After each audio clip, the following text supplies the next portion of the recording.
नमस्कार दोस्तों, आज है 14 नवंबर 2025 और आज के न्यूज़ से जितने भी इम्पोर्टेंट करेंट अफेयर्स के क्वेश्चंस बनेंगे सभी को विस्तार से चर्चा करेंगे। तो वीडियो को अंत तक देखिए। लास्ट में हम आपसे एक क्वेश्चंस पूछेंगे जिसका जवाब आपको कमेंट बॉक्स में देना है। तो चलिए शुरुआत करते हैं।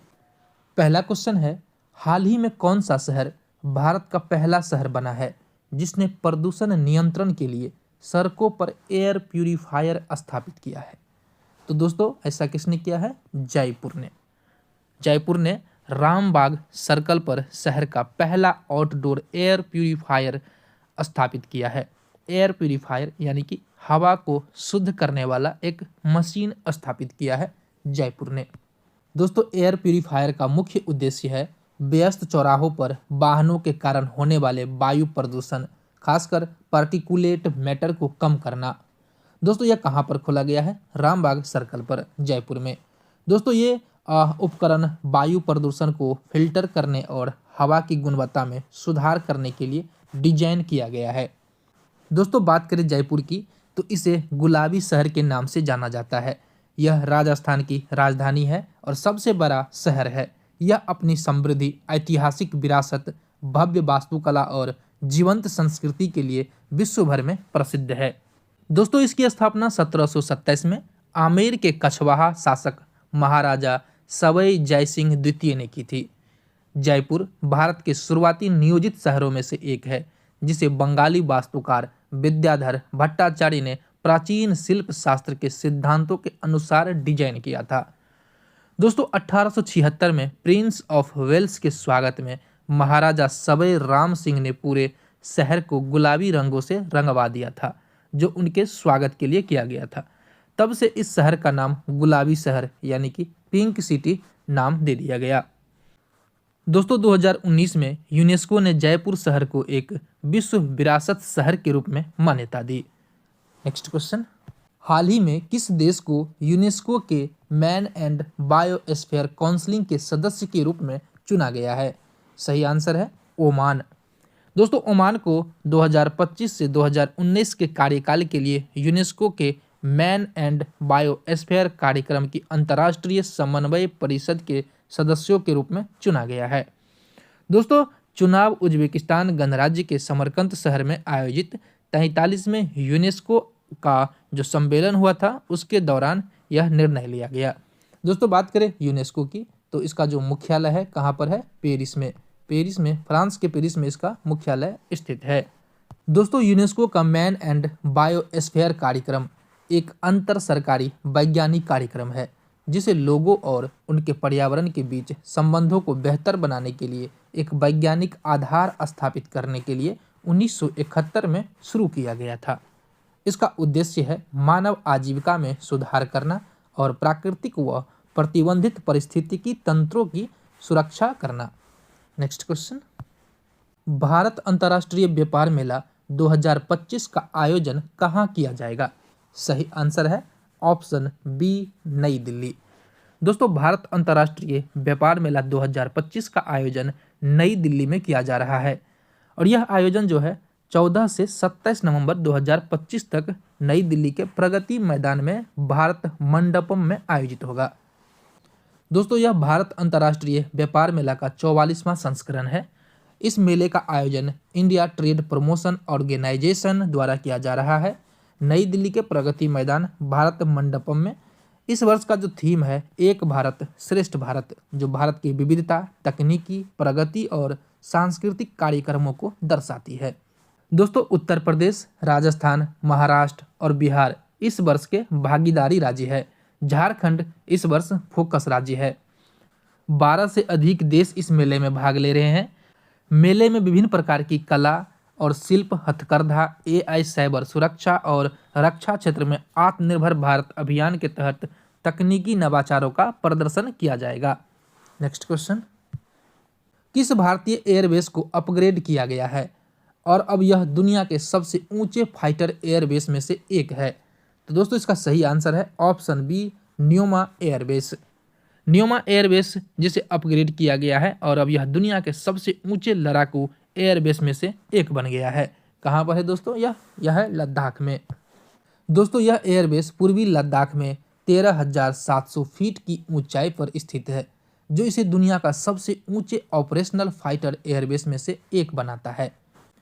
दोस्तों यह वास्तविक नियंत्रण रेखा LAC से सिर्फ 35 किलोमीटर की दूरी पर है, जिससे यह चीन के साथ सीमा पर भारत की सैन्य ताकत और त्वरित प्रतिक्रिया क्षमता को महत्वपूर्ण रूप से बढ़ाता है। दोस्तों अपग्रेड से पहले यह एक एडवांस लैंडिंग ग्राउंड था, जिसका उपयोग मुख्य रूप से परिवहन विमानों और हेलीकॉप्टरों के लिए किया जाता था।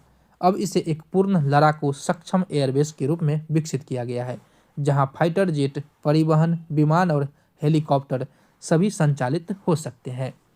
दोस्तों इस परियोजना पर लगभग 223 करोड़ रुपए खर्च हुए हैं और इसमें एक नया 2.7 किलोमीटर लंबे रनवे, विमान हैंगर, नियंत्रण टावर और कर्मियों के लिए रहने की सुविधाएं भी दी गई है। दोस्तों यह एयरबेस भारतीय वायुसेना को इस अत्याधुनिक ऊंचाई वाले क्षेत्रों में सैनिक और उपकरणों की तेजी से तैनाती करने में सक्षम बनाता है। साथ ही खुफिया निगरानी और टोही अभियानों के लिए एक रसद केंद्र के रूप में भी काम करता है। दोस्तों भारतीय वायुसेना प्रमुख air chief marshal AP Singh ने हाल ही में गाजियाबाद के हिंडन एयरबेस से C-130J सुपर हरक्यूबलिक्स परिवहन विमान उड़ाकर न्योमा में लैंडिंग करके इसका आधिकारिक उद्घाटन भी कर दिया है। नेक्स्ट क्वेश्चन, कौन सा राज्य संशोधित भारत नेट योजना को राज्यव्यापी लागू करने वाला देश का पहला राज्य बन गया है? सही आंसर है ऑप्शन C, पंजाब। दोस्तों पंजाब ने संचार प्रौद्योगिकियों के उपयोग को अनुकूलित करने के मामले में एक बड़ी उपलब्धि हासिल की है और पूरे राज्य में संशोधित भारत नेट योजना को लागू करने वाला देश का पहला राज्य बन गया है। दोस्तों इस योजना का मुख्य उद्देश्य है देश के सभी ग्राम पंचायतों के साथ साथ घरों और संस्थानों को हाई स्पीड ब्रॉडबैंड कनेक्टिविटी प्रदान करना। इसका लक्ष्य ग्रामीण क्षेत्रों में स्वास्थ्य, गवर्नेंस और डिजिटल सेवाओं को बढ़ावा देकर शहरी और ग्रामीण समुदायों के जो बीच का अंतर है उसे दूर करना है। दोस्तों भारत नेट परियोजना भारत सरकार की एक महत्वपूर्ण डिजिटल पहल है। इस योजना का मुख्य उद्देश्य है देश की 2.5 लाख से अधिक ग्राम पंचायतों को हाई स्पीड ब्रॉडबैंड कनेक्टिविटी से जोड़ना है। दोस्तों शुरुआत में इसका नाम राष्ट्रीय ऑप्टिकल फाइबर नेटवर्क के रूप में शुरू किया गया था। बाद में इसका नाम बदलकर भारत नेट कर दिया गया। यह योजना डिजिटल इंडिया कार्यक्रम का महत्वपूर्ण अंग है। नेक्स्ट क्वेश्चन, भारतीय सेना द्वारा हाल ही में किस राज्य में ब्रह्मशिरा नामक अभ्यास किया गया है? सही आंसर है ऑप्शन C, गुजरात। दोस्तों भारतीय सेना द्वारा हाल ही में ब्रह्मशिरा नामक एक अभ्यास गुजरात के रन और क्रिक सेक्टर में किया गया है। यह अभ्यास त्रिसेवा यानी कि त्रिशूल का ही एक अभिन्न अंग है।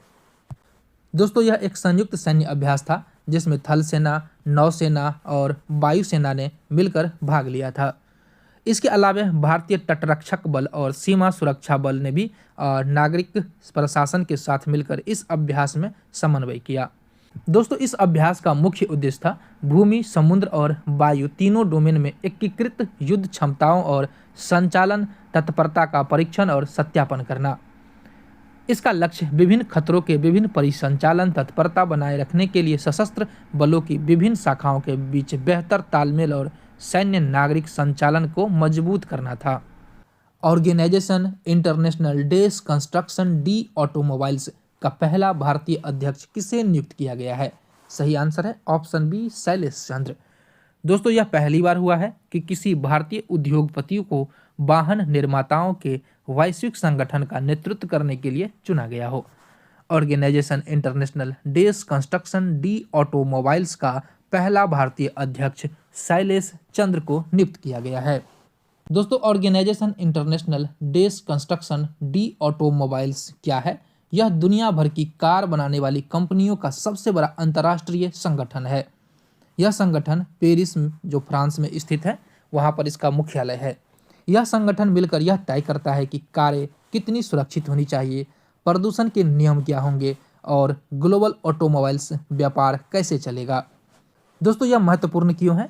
क्योंकि यह पहली बार किसी भारतीय व्यक्ति को इस वैश्विक संगठन का अध्यक्ष बनाया गया है। यह दिखाता है कि भारत में बन रही कारें और भारत का ऑटोमोबाइल्स बाजार अब दुनिया में महत्वपूर्ण स्थान रखता है। नेक्स्ट क्वेश्चन, भारत और किस देश के बीच छठा विनवैक्स सैन्य अभ्यास शुरू किया गया है? सही आंसर है ऑप्शन ए वियतनाम। दोस्तों, भारत और वियतनाम के बीच छठे विनवैक्स सैन्य अभ्यास का शुभ आरंभ किया गया। यह द्विपक्षीय अभ्यास वियतनाम की राजधानी हनोई में शुरू की गई। इसका उद्देश्य है संयुक्त राष्ट्र शांति अभियानों में अंतर संचालन क्षमता को बढ़ाना।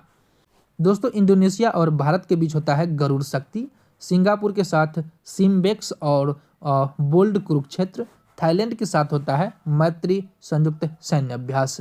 नेक्स्ट क्वेश्चन, गगनयान मिशन के लिए इसरो को पहला ह्यूमन रेटेड विकास इंजन किसने प्रदान किया है? तो दोस्तों, इसका सही आंसर है option C Godrej aerospace.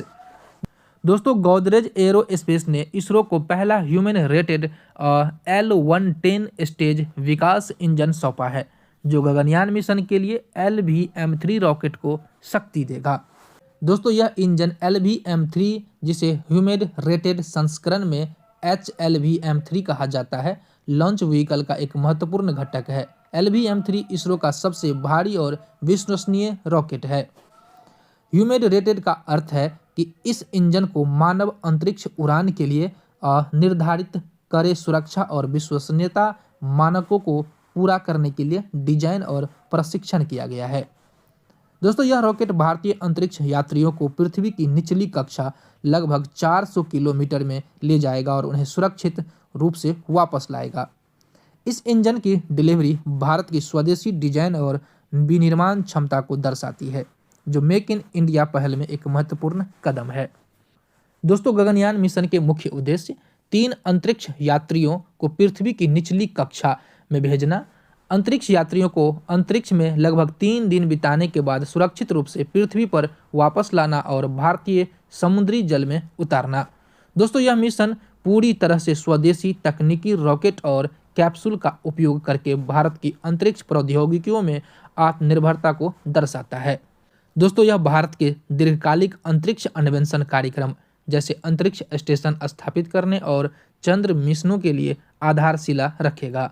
Next question, कोप 32 जलवायु शिखर सम्मेलन 2027 में कौन सा देश आयोजित करेगा?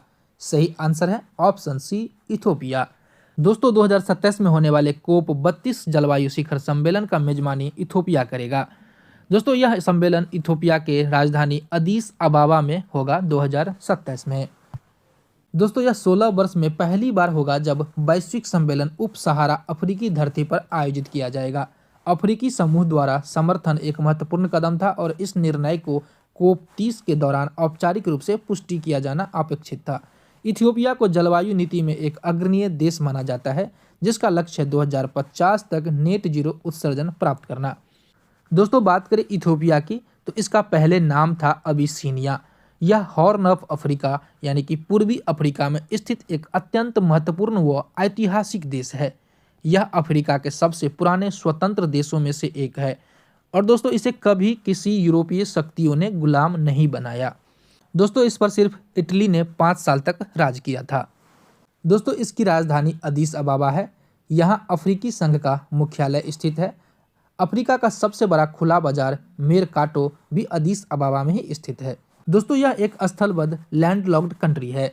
इसकी सीमाएं लगती है जिबूती से, इरिट्रिया से, सूडान से, दक्षिणी सूडान, केन्या और सोमालिया से इसकी सीमाएं लगती है। दोस्तों, यहाँ पर कॉफ़ी की खोज की गई थी। कहाँ पर? इथियोपिया में। नेक्स्ट क्वेश्चन, तो दोस्तों, यह था कल का क्वेश्चन। भारत और श्रीलंका के बीच 11वें द्विपक्षीय सैन्य अभ्यास मित्र शक्ति 2025 का आयोजन कहाँ किया गया?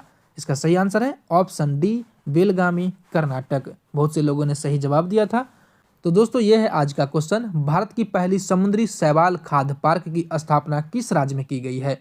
इसका आंसर आप लोग कमेंट बॉक्स में दीजिए। इसका आंसर हम कल बताएंगे। तो चलिए दोस्तों, यह सेशन हमारा यहीं पर समाप्त होता है। लाइक कीजिए, सब्सक्राइब कीजिए, शेयर कीजिए अपने दोस्तों के साथ। मिलते हैं नेक्स्ट सेशन में, तब तक के लिए जय हिंद।